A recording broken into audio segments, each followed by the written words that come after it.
You're in my spot, darling. You're in my spot. Oh, she thinks she's the star of the show. Oh, not in the mouth. That's disgusting.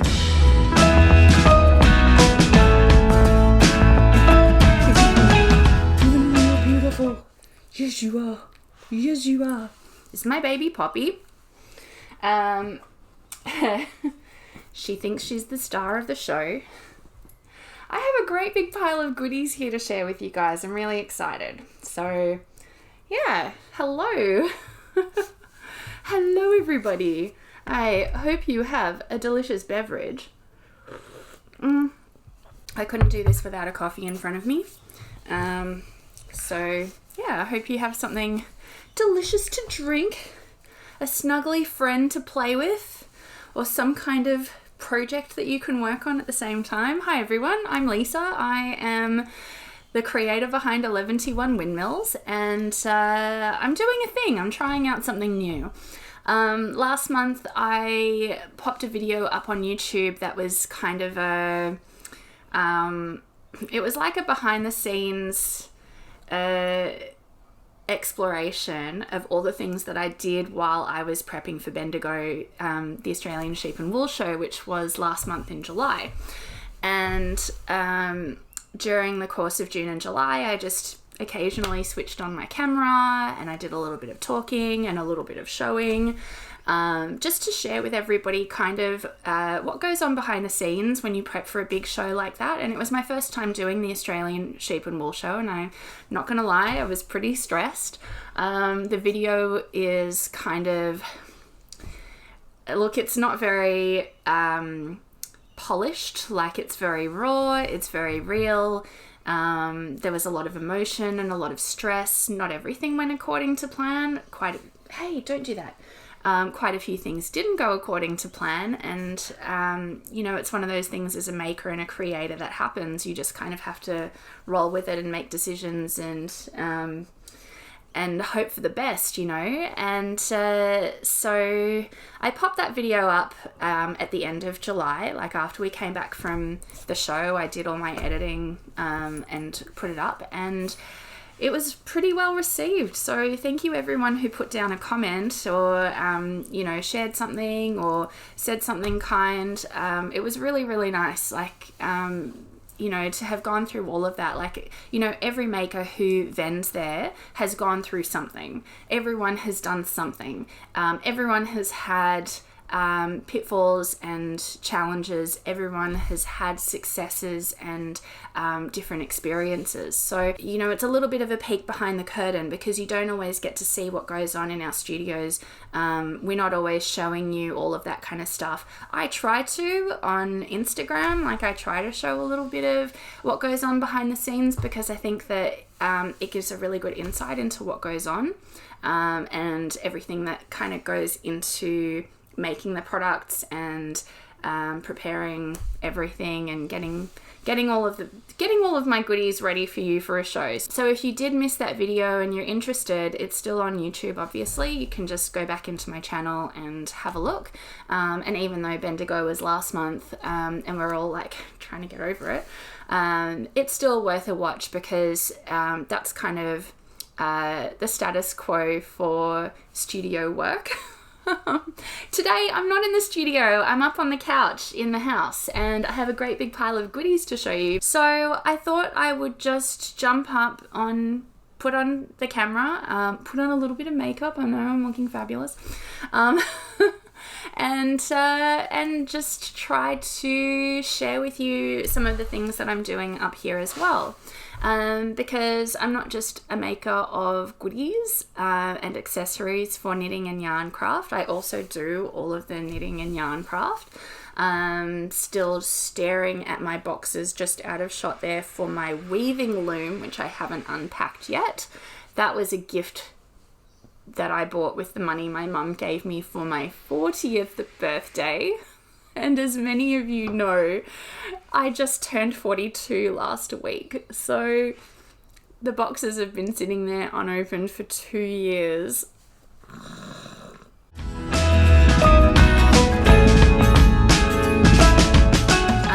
So currently I'm not going to do my long-term projects. They can just, I'm working on a pair of socks. So I'm halfway through. So I have the first sock is finished. Oh, my tapestry needle. Gravity in action again. I was looking at this going, what's wrong with it? Why doesn't it look right? It's inside out, everyone. I'm just like, I need to connect the brainstem.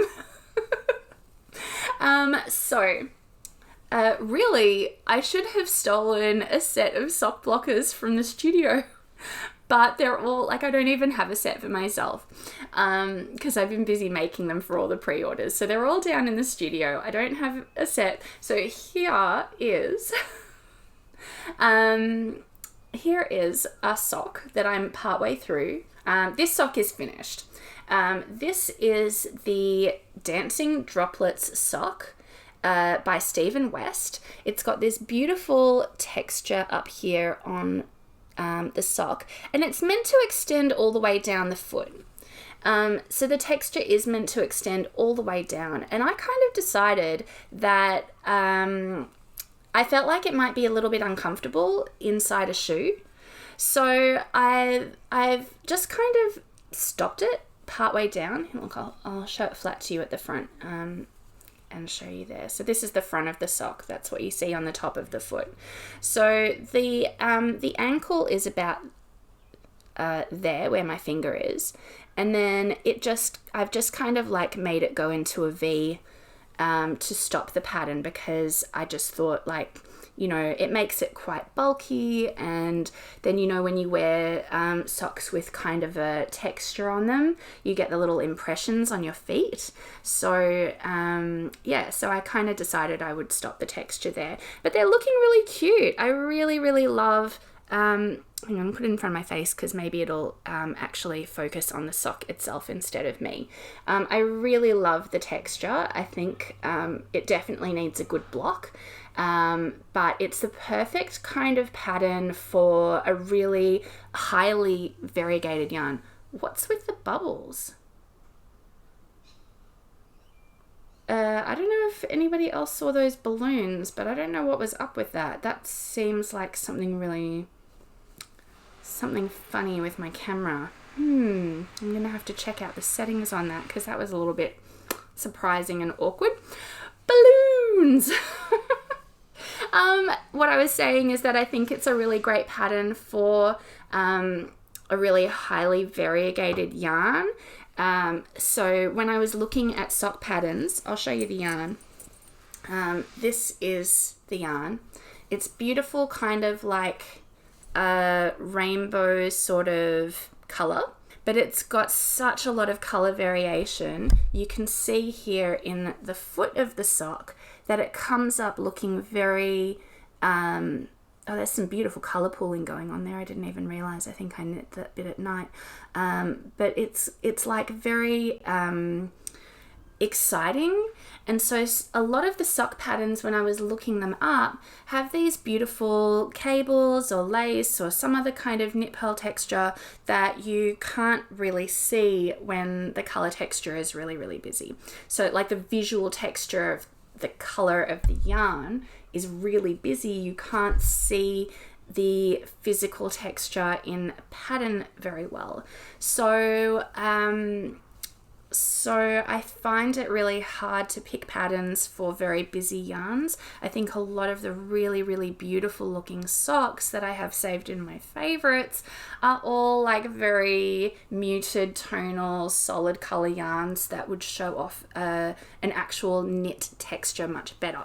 But this pattern, so this is the Dancing Droplets by Stephen West. I think that it shows up the colors really nicely. So you can see how it creates these little droplets. It's very clever, and it's actually a very easy pattern. It's like a 6-row repeat, and it was super easy to memorize. So I've really enjoyed making the socks, and yeah, I haven't even tried it on yet, so I don't know if it's going to fit, but I am going to knit the other one. I will weave in my ends, I promise, and I will get myself some sock blockers to to block them. Maker of things, and I'm the last one to get the goodies. But the yarn it's actually an old one I've had in stash for quite a number of years. It came with this mini, it's a sock set. It's from Explorer Knits, who is an American dyer out of Colorado. And this one was the Great Barrier Reef National Park yarn. And this was the sock set. This is showing up way more pink, but it's actually like kind of a peachy coral color. And it's really, really lovely. And it's just really fun in the socks together. Oh, the pattern did have the contrast heel. But I was a bit nervous that I would run out of yarn, so I omitted that, and I actually changed the heel as well. The heel was like a garter stitch flap, so the bit that comes down the back of your heel was just done in garter stitch. And I did it, and when I did, it just kind of like expanded out heaps, and so it made that section around the instep of the sock very, very big. And so after I did the flap and I did the turn and I started doing the gusset, I was like, there's something wrong here, this isn't quite right. So I took it back and I actually redid it in just like a regular slip stitch heel flap. And then I did the heel turn and the gusset as described in the pattern. So that was the only thing that I changed in the structure of the sock. And the thing that I changed in the pattern was the texture, as I said previously. Put that away. I need to keep things organized.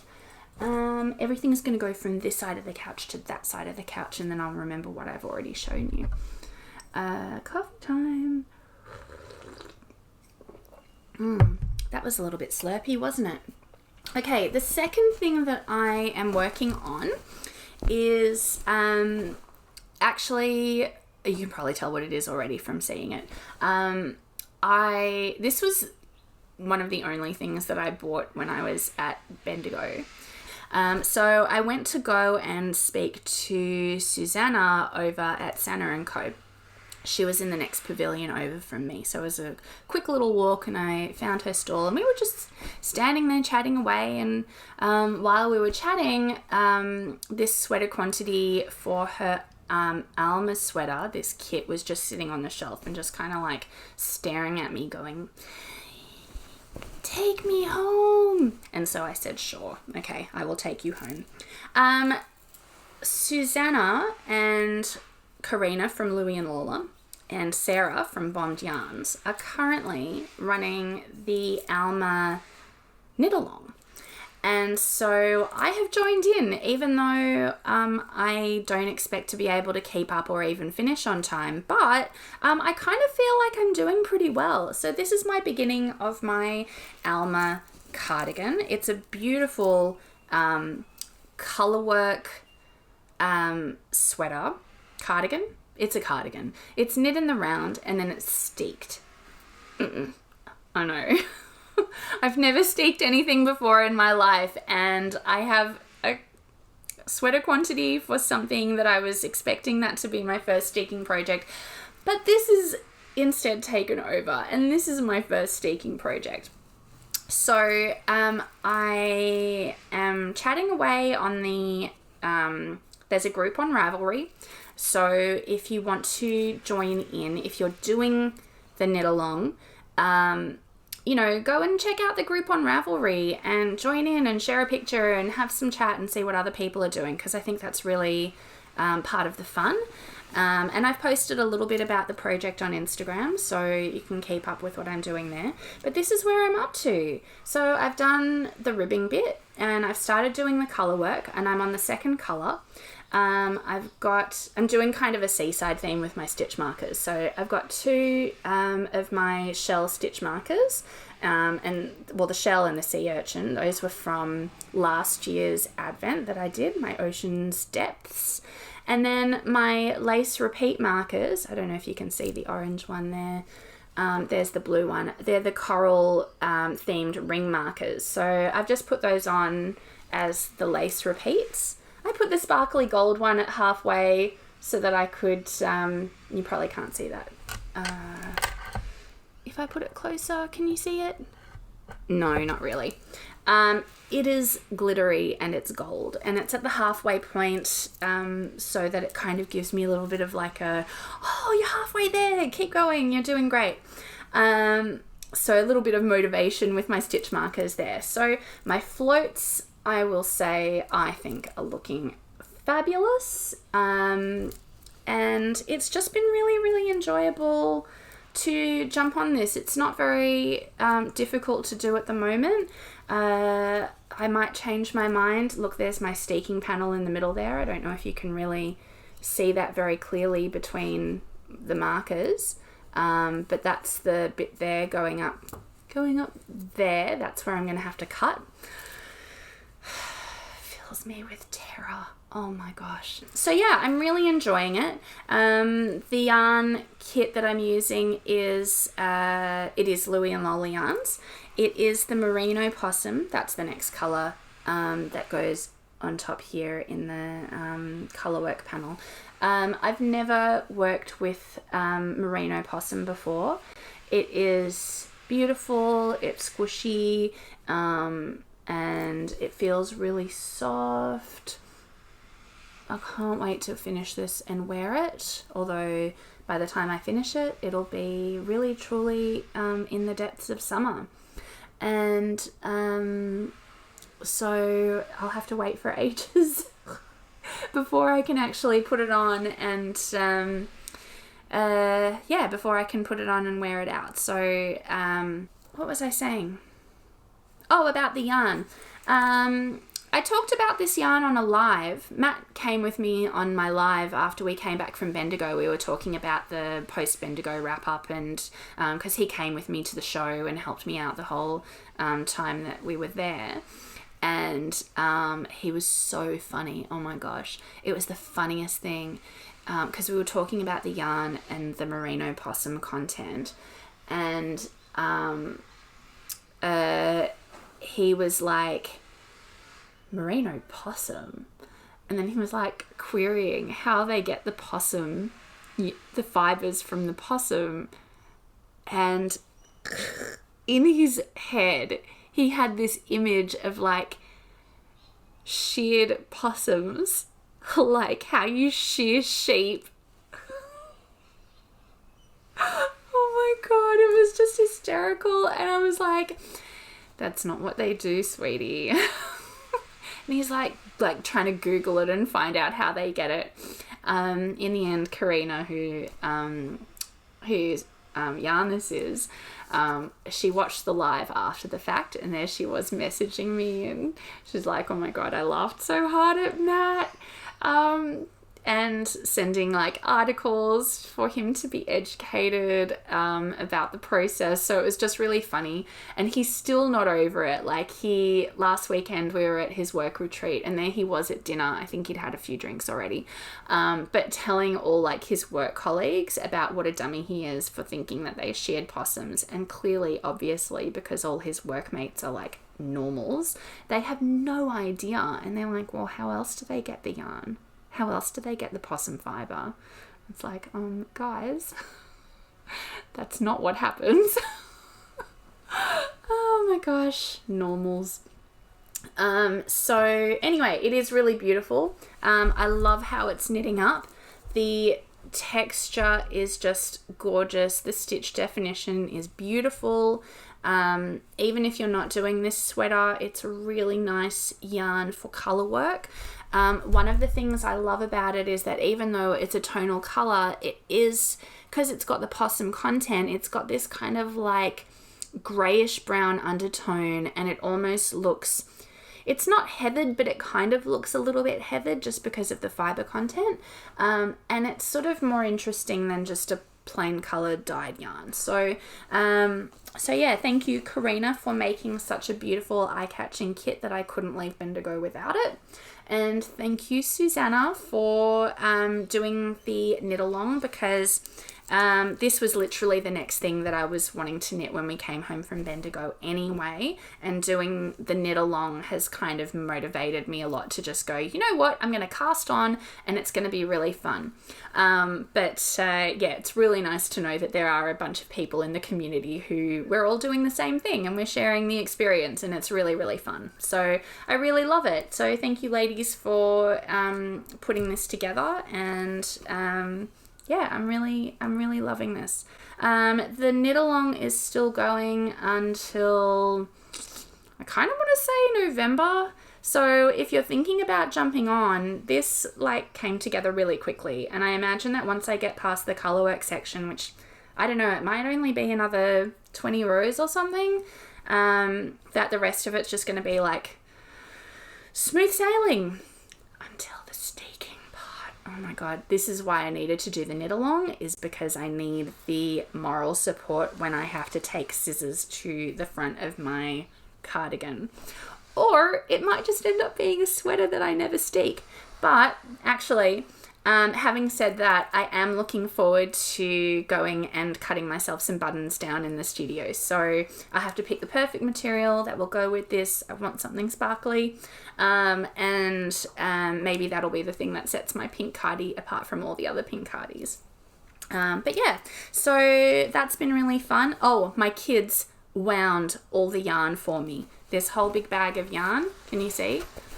All of it. They saw me starting, and my little one was like, oh, Mum, can I wind the yarn for you? So she did a really good job. She did just about all of it, and there's like 1, 2, 3, 4, 5, am I counting right? 1, 2, 3, 4, 5, 6, 7 skeins. And while she was doing it, I was taking videos and sending them to Karina online, and Karina's like, oh, tell her to slow down, nearly giving her a heart attack. But you know what? She did all right. The last one is one that I actually just cast on. This is the Hitchhikers. So this is, I'm actually designing a pattern. Did I bring the swatch down? I didn't. So this is the yarn that Susan dyed for the Hitchhikers collaboration that we did.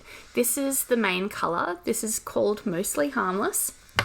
And then she also dyed, it's not coming up very good, the color. It's a little bit more, it's getting a little bit washed out in the light.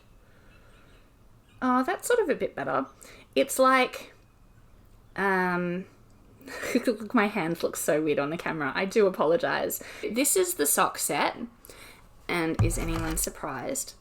I'm knitting socks. So I am designing a pattern that is going to come out fairly soon. I got my little babble fish. This was the, I'll show you the whole collection in case you missed it on Instagram, but when I turned 42, I planned this Hitchhiker's Guide to the Galaxy collection to kind of celebrate my 42 trips around the sun. And so the full collection, for the people who got the whole kit, and they were very limited and they disappeared so fast, I was absolutely shocked. Like, I was sitting there at my computer just watching them disappear, and it was like, from the launch, 15 minutes, and then all the yarn kits were gone, and not the towel pouch, the massively useful towel Notions pouch. Oops, it says on it EleventyOne Windmills 42 on the tag, and the other accessories were a couple of other stitch markers, the 42 stitch marker, and the little dolphin. They're so cute. So long, and thanks for all the fish, if you're a fan. And then there was the Mostly Harmless. It's not focusing. Mostly Harmless. It's a thing that you can click onto the bag like this, or onto any zipper, or onto any strap like that. So you can use it to open and close your notions pouch, and it's got little holes at the bottom so you can carry your stitch markers on it too. So I am really excited about it. Oh, and oh my god, the most important one that I forgot, the yarn cutter. It's shaped like the actual guide, the Hitchhiker's Guide to the Galaxy, and it's got "Don't Panic" on the front in large friendly letters, and it's got a little space in there for the yarn cutter, so you can actually go and hang it on a project bag and cut your yarn, or you could put it through the zipper toggle there if you wanted to, if you've got the pouch. This was really like a really fun collection. It was like definitely a passion project, and I couldn't believe, honestly, how many people were into it. I was so surprised. Like, I could never have predicted it. So the socks, this is all I've done so far.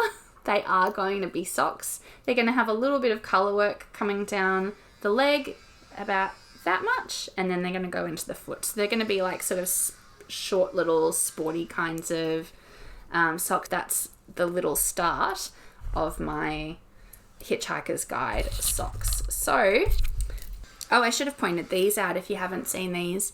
My little needle stoppers for the socks. They're little flower shaped things, and the holes are so small they can fit on your sock needles or your lace needles. So I have those in the shop in little tins, cute little pink tins, and they come with 3 sets in different colours. So I find them really handy. Like, I have them on tons of my sock projects. And yeah, little tins of them everywhere. So those are the whips. Coffee time.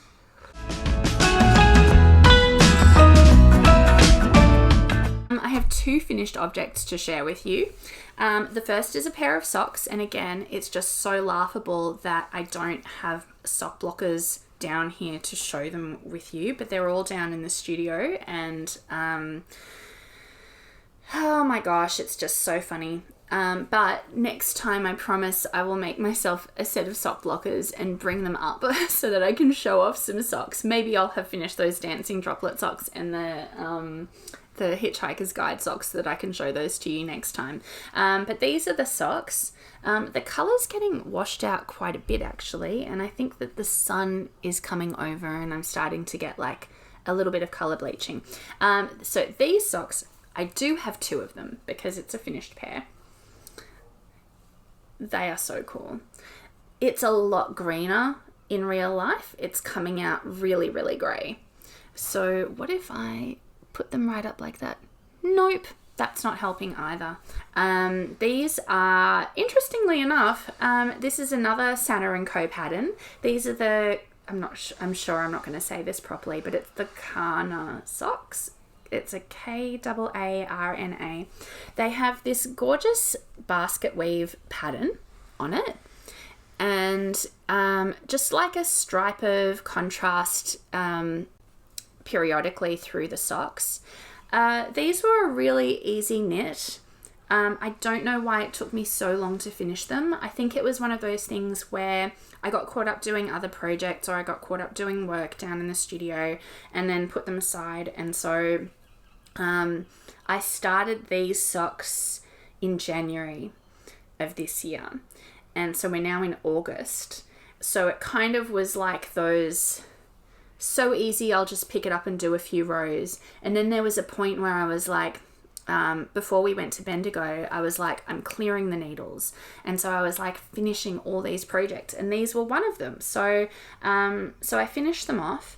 One of the features I really like on the toe of the sock is that it has this ribbed toe, but only on the top, which is very clever. On the bottom, so what goes underneath your toe pads, it's just nice and flat, so you don't get any like texture discomfort on the underside of your feet, but you do get this really nice, lovely detail on the top of your toes. So I think that's a really lovely detail that Susanna has put into these socks, which I really appreciate. So these are a gorgeous little stripy sock set that I bought from Lisa from NNK Yarns. It was her Halloween sock set maybe 3 years ago, 2021, I feel like. And I saw her posted on her Instagram and I was like, yes, please. And I bought it straight away. And I'm glad that I did. And it sat there for ages. Already balled up, because as soon as I bought it, I was like, I'm going to knit this straight away. And of course I didn't. But I caked up the yarn ready to go, and I finally got to it this year. So really gorgeous pattern. Lisa's yarn is amazing. If you haven't checked out her yarn, she's NNK Yarns on Instagram and on Etsy.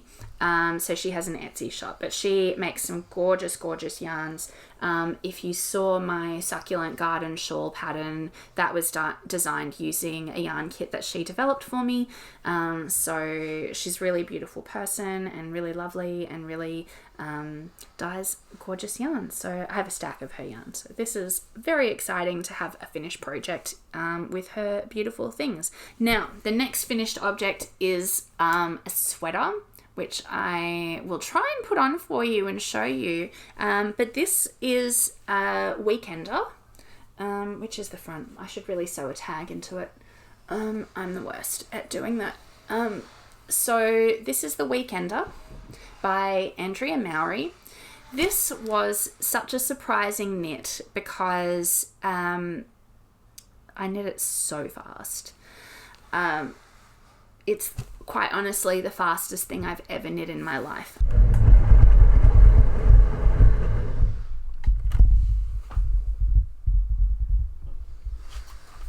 Okay, now you can see all the mess in the background, but please just ignore that and focus on the sweater.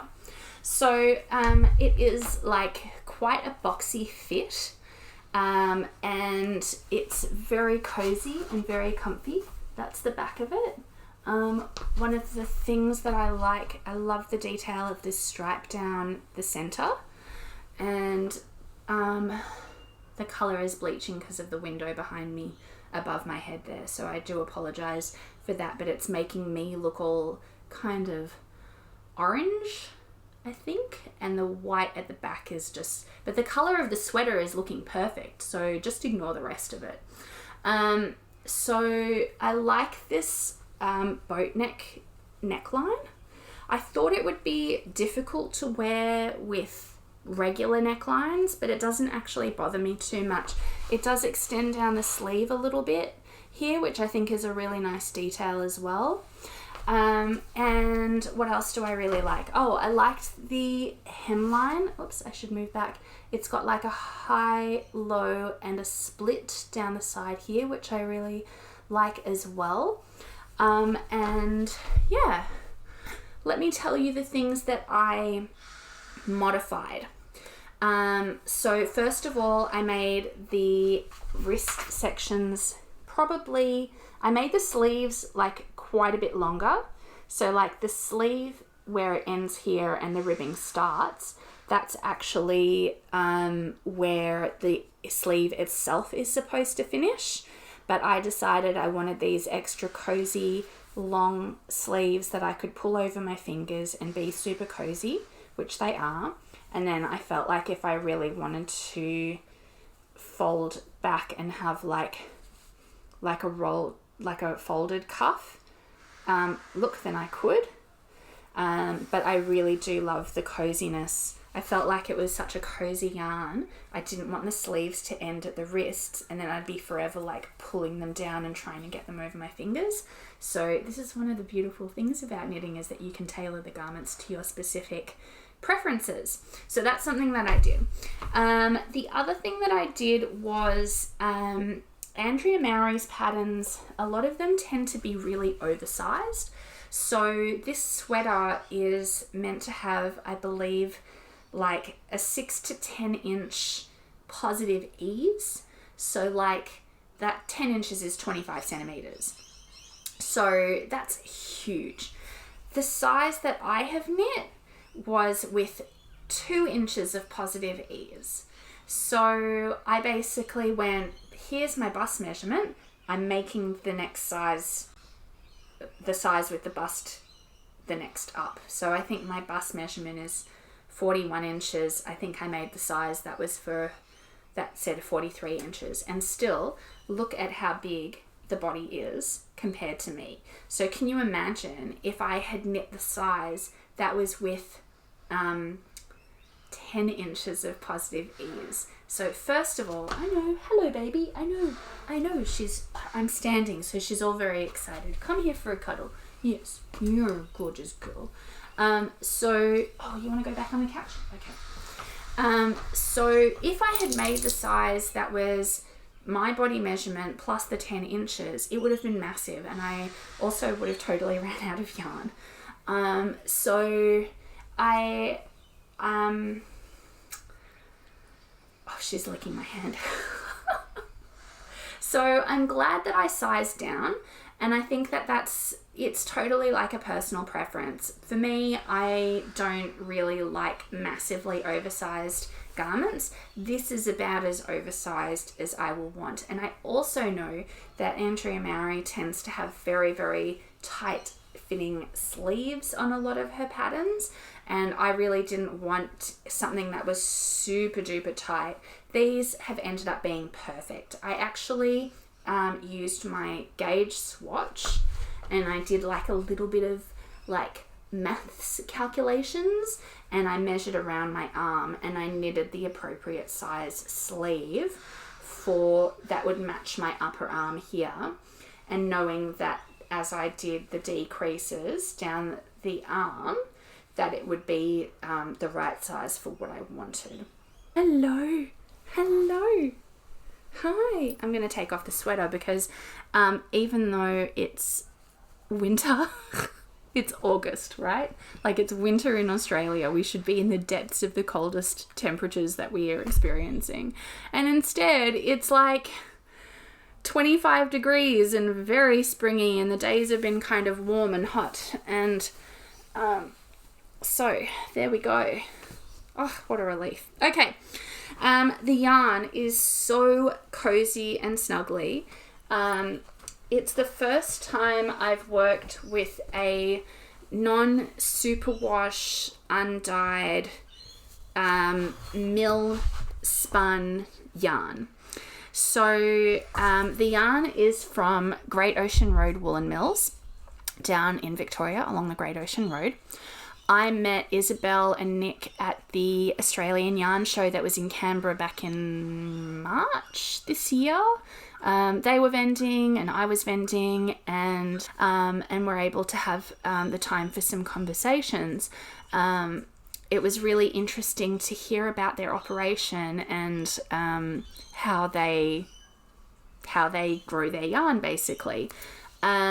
So they are the loveliest people you will ever meet. Oh my gosh.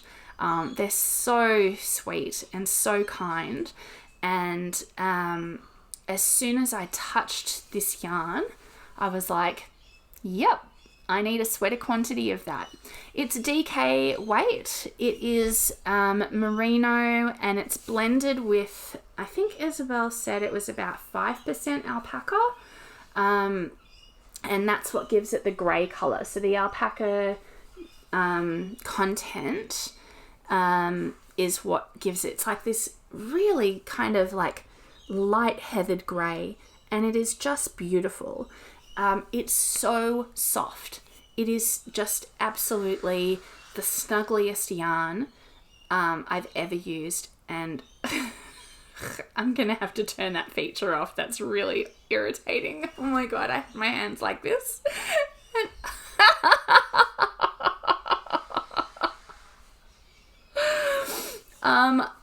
Oh my god, I know that happens on my phone, but I didn't realize it would happen on my webcam. Oh my god. You can tell that I'm super experienced at this. I started knitting this sweater when we were in the car driving to Bendigo. We had 2 days drive down, 2 days drive back. I'm trying to be careful of what I do with my hands now because I don't want things to like pop up around the screen on me.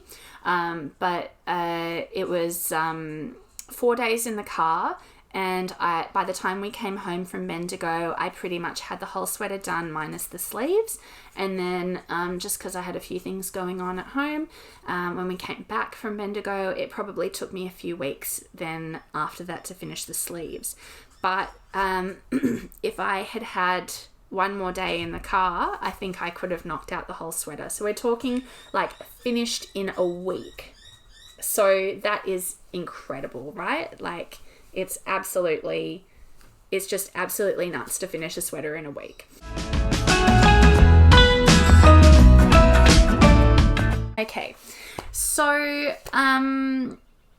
this is just the yarn that's come my way in the last like little while. The first one is an order that I put in with Explorer Knits.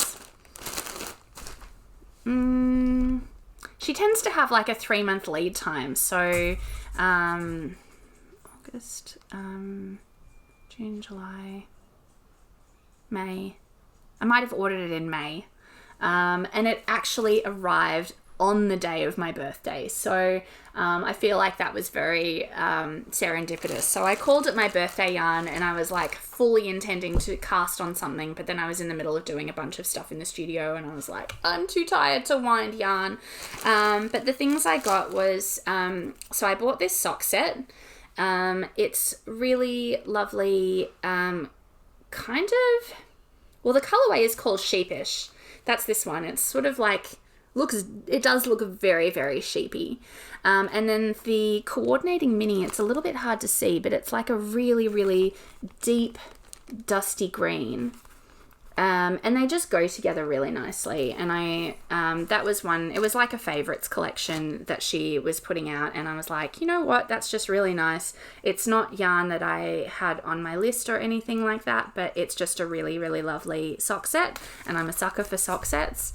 I could do a whole episode on just sock sets that I have in my yarn cupboard. So I could never let an update go past and not acquire a sock set. And the other thing that I bought was a sweater quantity of this color called Desert Bloom. Not a sweater quantity, it's a t-shirt quantity. This was one of the colors from her Advent 2021. And it's just such a beautiful color. It's like muted pinks and greens. And I actually have a shawl with some of this in it. And I finished the shawl and it knits up so beautifully. And as soon as she said she was putting it in that collection, I was like, right, I'm getting 3 skeins of this. And the pattern that I'm going to knit is, I think it's called the Brooklyn Raglan. It's a raglan tee. It's got this scooped hemline on the front and the back. And it just looks like a really lovely wearable pattern. And this is a 4-ply fingering weight yarn. And I think it'll be a super quick knit. So 3 skeins enough for a t-shirt. So that's what I'm going to do. So I'm very excited to knit something with that. So that was kind of like an unexpected treat of yarn. This is the point of the year where I've actually maxed out my yarn budget. I did pick some of the yarn that I bought earlier in the year and I reappropriated it as a Mother's Day gift. So I kind of got a little bit of my yarn budget back. But the other yarn that I got is, so I got some birthday yarn, actual birthday yarn. This was a gift. This was a gift from Cass from Skip Rope Yarn Co. She and I are actually birthday buddies. We were born on the exact same day. And so we met up for drinks last Saturday, and she had this beautiful sock set for me because she knows that I love sock sets. She knows that I love pink and green, and she knows that I love tweed yarn. So it was like tick, tick, tick. And it's just absolutely gorgeous. The green's coming across a little bit darker in the picture. It's a bit more of a like full-on grassy green in real life. And I had some goodies as well for her from my studio. So we did like a little bit of a gift swap, which was really, really fun. And so that was my birthday treat from Cass, so thank you. So that was really exciting. And then the other one that I ordered was like a complete impulse purchase. I was trying to think of the word. Yeah, it was an absolute impulse buy. But I ordered yarn from Shaz from Dizzy Devil Yarns. It arrived this morning, so I only ordered it a couple of days ago, and the postie delivered it today. So she sent it in this beautiful stamped bag thing, and she sent me all these little treats as well. So I've got like little post-it notes, and she wrote me this really lovely card saying thank you and that kind of a thing. She sent like some little buttons, and what else did she send? She sent some little lollies which have like they're little Tasmanian devils on them. That's her brand, so it's really cute. So the yarn that I got, I hope you laugh when you see this.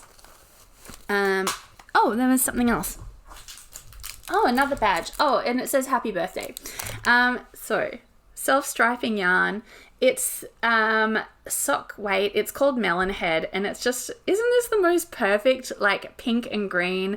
The white color has speckles on it, and on her website you have an option of adding whichever mini you want.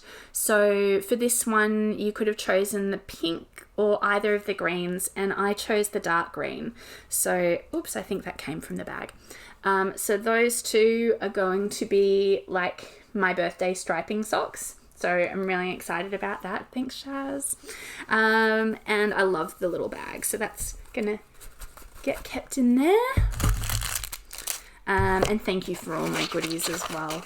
Totally unnecessary, but she's just a lovely person. So if you've never come across her, she does beautiful self-striping yarns and also a bunch of other yarns. And would it surprise you as to know that she is in Tasmania? So she's another Tasmanian dyer, and really happy that I came across her and that kind of a thing. And then the last thing that I'll show you is actually, this was kind of, again, another impulse, but it was a bit opportunistic. I don't know if any of you ever shop on Ravelry D-Stash. Hang on, I need throat calming stuff because I'm talking too much, and usually I don't talk to anybody except this little fluffy nugget whose head is resting on my lap. Oh my god, I wish you could see her. She's just so cute. But I've been talking so long, my coffee's cold now.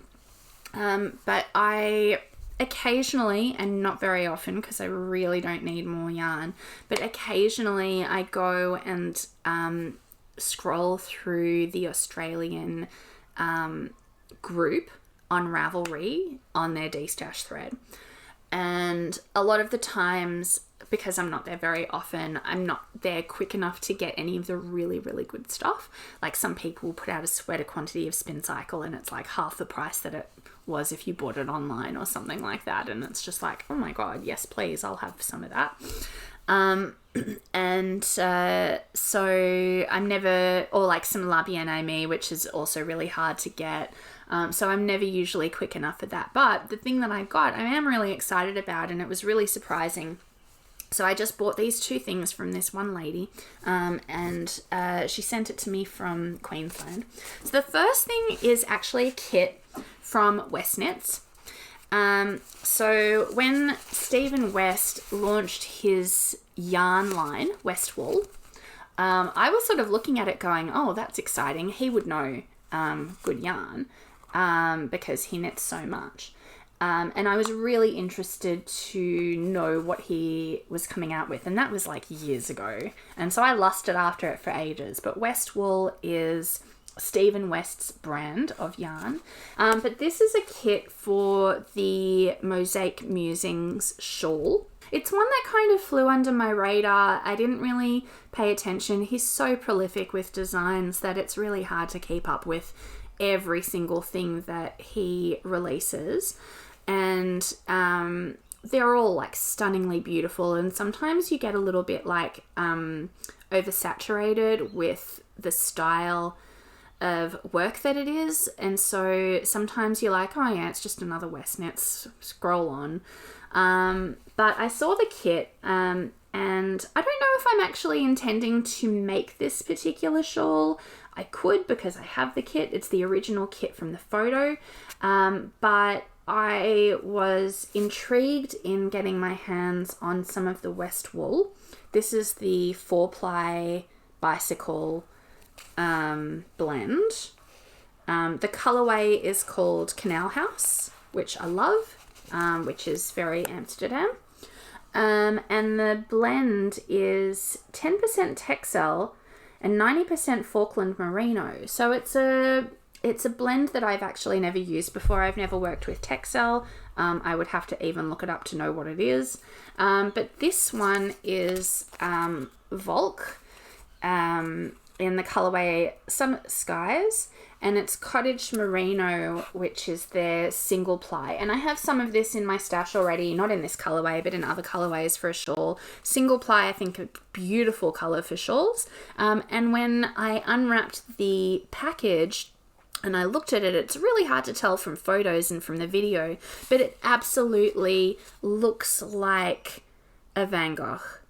It's just like those moody colors, very impressionistic, and it's absolutely one of my favorites. So I'm really surprised at how much I love this. This was kind of like the bonus that came along with the West wool. So whether or not I actually make the shawl, I don't know, maybe I will, because the picture is actually really lovely, and it's the kit that was designed for that. And whether or not I actually end up using them for completely separate projects, like I actually saw them as two separate kinds of projects. Like I saw this as some kind of potential color work situation, and this on its own, or with like a coordinating other skein for some kind of shawl. But I didn't really buy them with the intention of making the kit, but I could. And then the other thing that this lady had, which was pretty surprising, is oh, it's even got a thank you note on the band. I didn't notice that before.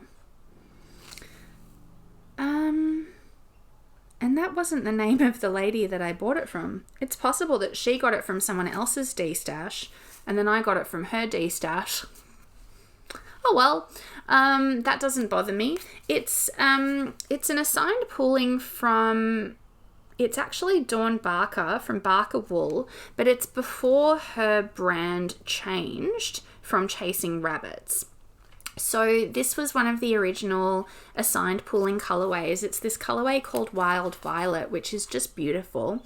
And it's the original color on her calico shawl pattern, which I'm currently making out of a different colorway of yarn from Dawn, which I'll have to tell you the story of how I acquired that yarn another time, but she doesn't ship it to Australia, so that's why I'm surprised why this lady in Australia had it, and I have a feeling that she bought it off somebody else's D-stash, and now she has decided she's not using it. But the colour is absolutely beautiful, and I'm really, really happy to have it.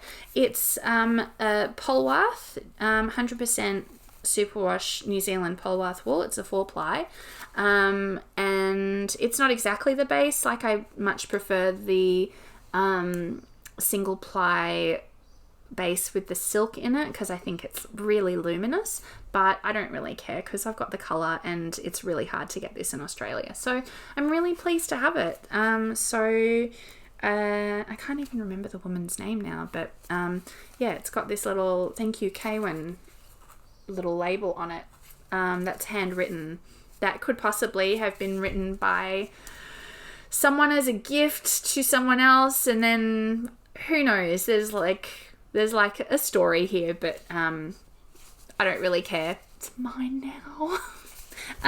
So what else? That's kind of the end of all of my goodies and yarny things and whips and finished objects. So I am going to sign off now, but thank you so much for joining me. If there's anything that you want to know about, or if there's any techniques that I can share with you, or questions that you have about anything that I'm working on, then please do pop them in the comments. Or if you just want to say hello, hi Lisa, I'm happy to chat with you then as well. If you want to come and find me and see more of the details of the things that I'm working on in a day-by-day situation, then please do come and join me on Instagram.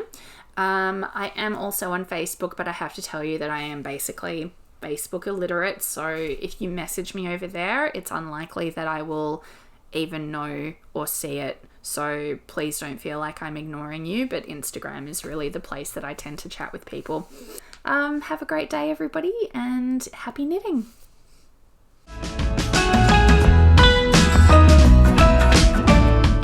Yeah, right in front of me on the other side of the camera is my yarn cupboard, and it's full, guys. It's like so full, it's overflowing into boxes in another cupboard. Shh, don't tell anybody.